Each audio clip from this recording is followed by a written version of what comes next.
మాటల్లో అవాస్తవం ఉందనుకుంటున్నారు. ఎవరు దొంగ నాటకాలు ఆడుతున్నారని మీరు అనుకుంటున్నారు? మీ అభిప్రాయం కూడా తెలియచేయండి. శేఖర్, రాజుని ఎందుకు వదిలేయాలి? రాజును వదిలేయండి అని చెప్పే హక్కు మీకుందా? అసలు రాజు కావాలని అడిగే హక్కు ఆవిడకుందా? ఆవిడ వేరే వాడితో మూవ్ అయిపోయిన తర్వాత రాజుని అడిగే హక్కు ఎలా ఉంది? ఎలా చెప్తారు?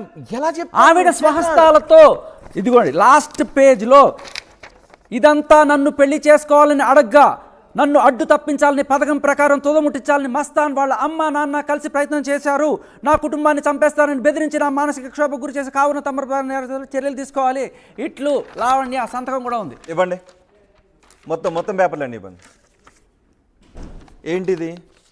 లావణ్య ఇందాక మనం చెప్పింది ఆ కంప్లైంట్, పటాపురం కంప్లైంట్, ఈ ఎఫ్ఐఆర్ ఆవిడ స్వహస్తాలతో రాసింది. ఓకే చెప్పండి, ఇప్పుడు నేను రాయలేదని చెప్పండి. ఏంటన్నారు? నేనే రాయలేదని చెప్పనుంటున్నాను లావణ్యని. అది నేనే కాదు, అసలు ఈ మనిషి నేను కాదు. లావణ్య, ఇప్పుడు మీరు మాట్లాడాలి. ఒక కంప్లైంట్ మీరు మస్తాన్ సాయిపై ఇచ్చారు. మస్తాన్ సాయి రైట్? ఒక్కటి కాదు సార్, 3 కంప్లైంట్లు ఉన్నాయి అబ్బాయి మీద. మస్తాన్ సాయి ఈ అమ్మాయి మళ్ళీ ఇదే ఈ అమ్మాయి ఇక్కడికి వచ్చి మన షీ టీమ్స్కి అక్కడ నా గుంటూరులో న్యాయం చేయలేదు, ఇక్కడ న్యాయం చేయండి అని చెప్పి ఇక్కడ కంప్లైంట్ పెడితే ఆల్రెడీ పెట్టావు కదమ్మా వెళ్ళని చెప్పి పంపించారు. అప్పుడు కూడా రాజ్ తరుణ్ని తోడుగా తీసుకెళ్ళి పక్కన కూర్చోబెట్టి, రాజ్ తరుణ్ నా ఫ్రెండు, మస్తాన్ సాయి నా మొగుడు, పోరాటం నా మొగుడు కోసం, నాకు మస్తాన్ సాయిని ఇప్పించండి, నాకు మస్తాన్ సాయి ఇప్పించండి అని చెప్పి 2023 ఏప్రిల్లో పోరాటం చేసింది. రాజ్ తరుణ్ ఎందుకున్నాడు పక్కన? ఎందుకంటే పరపతి కోసం అక్కడికి, అంటే ఆవిడ కేసు యాక్సెప్ట్ చేయట్లేదు, గుంటూరులో పెట్టావు కదమ్మా అంటున్నారు. రాజ్ తరుణ్ లావణ్య 11 సంవత్సరాల నుంచి పెళ్లి చేసుకుని ఉంటున్నారు, లివ్ ఇన్ రిలేషన్షిప్ లో ఉంటున్నారు. ఓకే, 11 సంవత్సరాలు అబద్ధం సార్. లేరా? 3 ఏళ్ల తర్వాత ఈ అమ్మాయి డ్రగ్స్ కి ఓకే, నేను అనేది అది కాదు. వాళ్ళిద్దరు రిలేషన్ లో ఉన్నారు కదా 3 ఏళ్ళు. ఓకే, వాట్ ఎవర్ ఉన్నారు కదా. ఉన్న తర్వాత మళ్ళీ మస్తాన్ సాయిపై కంప్లైంట్ చేయడానికి రాజ్ తరుణ్ ఎందుకు వెళ్ళాడు? రాజ్ తరుణ్ మస్తాన్ సాయి మీద రాజ్ తరుణ్ పోలీస్ స్టేషన్ లో పక్కన ఎందుకున్నాడు? లావణ్య పక్కన ఎందుకంటే పోలీసులు ఈవిడ కంప్లైంట్ ని తీసుకోవట్లేదు. నువ్వు ఆల్రెడీ గుంటూరులో కంప్లైంట్ పెట్టావు కదా, మళ్ళీ ఏ ముఖం పెట్టుకుని అది కాదు.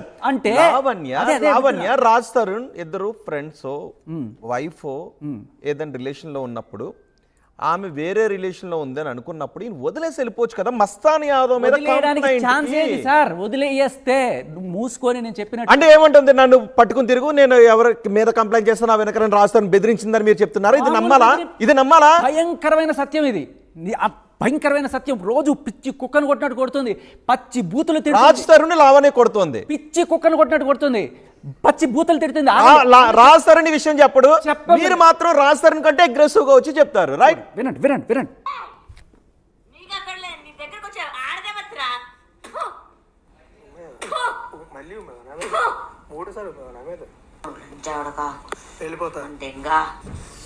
Please please please please please sir, please please ఆపండి ఆపండి ఆపండి. Please Shekhar, please please please ఆపండి.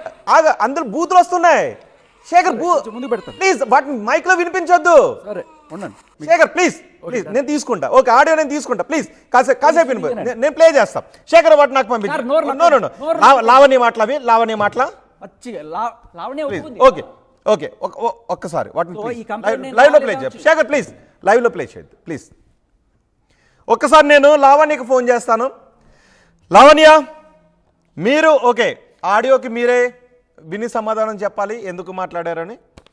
మీరు పట్టాభిపురం పోలీస్ స్టేషన్లో ఇచ్చిన కంప్లైంట్ అని చెప్తున్నారు, ఇది నిజమా అబద్ధమా? ఒకసారి ఫిర్యాదులో ఏముందో నేను చదివి వినిపిస్తాను.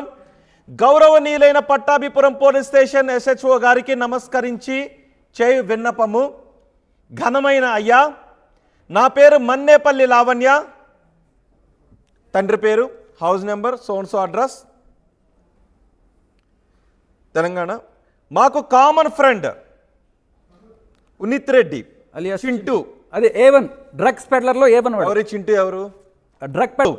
నా వెంటపడి ప్రేమిస్తున్నాను అని చెప్పాడు. ఎవరు? మస్తాన్ సాయి. రైట్? ఓకే, మస్తాన్ సాయి చెప్పాడు, కానీ నేను మొదట పట్టించుకోలేదు. వెంటపడి 2 నెలల తర్వాత తన ప్రేమను ఒప్పుకున్నాను. క్రమంగా అతను మా ఇంటికి వచ్చేవాడు.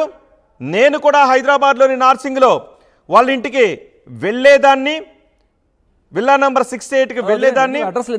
క్రమంగా నాకు తెలిసిన విషయం ఏమనగా అతను ఇంకా వేరే అమ్మాయిలతో సెక్స్ వీడియో కాల్స్ మాట్లాడుతూ దాన్ని రికార్డ్ చేసేవాడు. దాంతో నాకు అనుమానం కలిగి మస్తాన్ రావుని దూరం పెట్టాను. కానీ అతను నన్ను క్షమించమని వేడుకొని నీవు నాతో ఉంటే అన్నీ మానేస్తాను అని అతను చెప్పి నన్ను ఒప్పించాడు. ఇది జరిగిన నెల రోజులకు మస్తాన్ రావుకు అప్పటికే పెళ్లి జరిగిందనే విషయం నాకు తెలిసి ఆ విషయాన్ని అతన్ని నిలదీగా నిజమేనని ఒప్పుకున్నాడు. అయితే ఎవరికి వారు వేరుగా ఉంటూ విడాకులు కూడా తీసుకున్నామని చెప్పి నాతో కొత్త జీవితాన్ని ఆరంభించాలని చెప్పాడు. ఇలా ఉండగా ఒకరోజు మస్తాన్ రావు తన చెల్లి అయిన వాళ్ళ పేరు నేను చెప్పట్లేదు, పేరు చెప్పట్లేదు.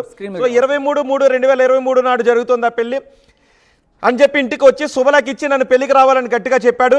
నేను 22/3/23న గుంటూరుకు వచ్చాను.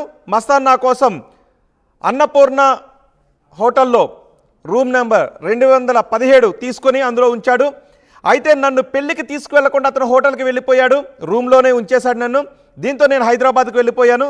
మస్తాన్ నాకు కాల్ చేసి క్షమాపణ చెప్పి నన్ను తిరిగి రావాలి అని అడిగాడు. ఎప్పుడు 25వ తారీఖున బ్లాబ్లా మొబైల్ అప్లికేషన్లో కార్ బుక్ చేసుకుని గుంటూరు వచ్చాను. నన్ను అతనే అన్నపూర్ణ హోటల్కి తీసుకువెళ్ళాడు. మళ్ళీ రూమ్ నెంబర్ 222 బుక్ చేసి అందులో ఉంచాడు. ఆ రోజు అతను హోటల్కి వస్తూ పోతూ ఉండేవాడు. ఈ విధంగా జరుగుతూ ఉండగా 31వ తారీఖు పొద్దున్న 6 గంటలకి నేను ఉన్న హోటల్కి మస్తాన్ వచ్చాడు. నాతో బాగా గొడవ పడ్డాడు. రాయటానికి చెప్పడానికి వీలు కాని బూతులు తిట్టాడు. మోచేతులు కాళ్ళతో కడుపులో ప్రైవేట్ పార్ట్స్పై గుద్దాడు. ఒళ్ళంతా ఎక్కడ పడితే అక్కడ చేతులతో కొట్టాడు. మెడ పట్టుకొని పిసికి చంపబోయాడు. అరవకుండా చేతిని అడ్డం పెట్టాడు. అప్పటికే అతని చేతిని కొరికాను. నా బలం చాలలేదు. నా చేతులు వెనక్కి మడిచి చున్నీతో చేతులు కట్టి నన్ను బలవంతంగా అనుభవించాడు. నా బట్టల్ని చించాడు. నేను చనిపోయాను అని అనుకొని నన్ను వదిలేసి వాళ్ళ అమ్మకి ఫోన్ చేసి మాట్లాడాడు. ఆమెతో పై విషయాలు చెప్పడం నాకు వినిపించింది. ఇది లావణి ఇచ్చిన ఫిర్యాదు. ఆ తర్వాత ఫోన్ నెంబర్, సో 2 ఫోన్ నెంబర్లు ఉన్నాయి, ఒకటి యాపిల్, 2 శాంసంగ్లో. మస్తాన్ వాటిని ఓపెన్ చేసి వాటిలో ఉన్న డేటా మొత్తం డిలీట్ చేసి అరెస్ట్ చేసి ఫోన్లను ఫార్మాట్ చేసి పాస్వర్డ్లు మార్చి అతని ఫోన్ నెంబర్లతో లింక్ చేసుకున్నాడు. ఐక్లౌడ్ మొత్తాన్ని అరెస్ట్ చేశాడు. ఇది జరిగిన తర్వాత సుమారు గంట ప్రాంతంలో నాకు మెలకువ వచ్చింది, నాకు తెలివి వచ్చింది. కానీ ఓపిక లేదు.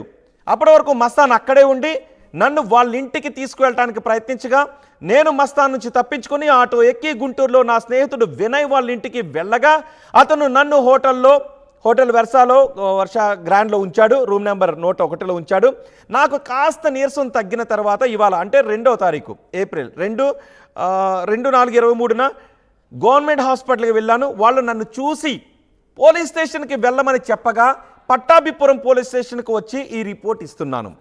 ఇందులో ఇదంతా నన్ను పెళ్లి చేసుకోవాలి అని అడగటంతో నన్ను అడ్డు తప్పించాలి అని పథకం ప్రకారం తుదముట్టించాలని మస్తాన్ వాళ్ళ అమ్మా నాన్నలతో కలిసి ప్రయత్నం చేశాడు.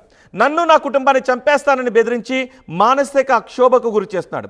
కావున తమరు పై నేరస్తులపై విచారించి నాకు తగిన న్యాయం చేయండి అని అర్జీ ద్వారా వివరించుకున్నాను. కింద సంతకం ఉంది. ఇది లావణ్య చేసిన ఫిర్యాదు. అక్కడ చాలా ఇంపార్టెంట్. నన్ను పెళ్లి చేసుకోమని అడగడానికి ఆ అమ్మాయికి పెళ్లి కాలేదని చెప్తున్నట్టే కదా. ఓకే, పెళ్లి కాని అమ్మాయి కదా పెళ్లి చేసుకోమని అడుగుతుంది. పెళ్లి కాలేదు అని ప్రూఫ్. అది పాయింట్ నెంబర్. ఒక్కసారి నేను లావణ్యకి కాల్ చేస్తాను. ఇప్పుడు నేను లావణ్యకి కాల్ చేస్తాను.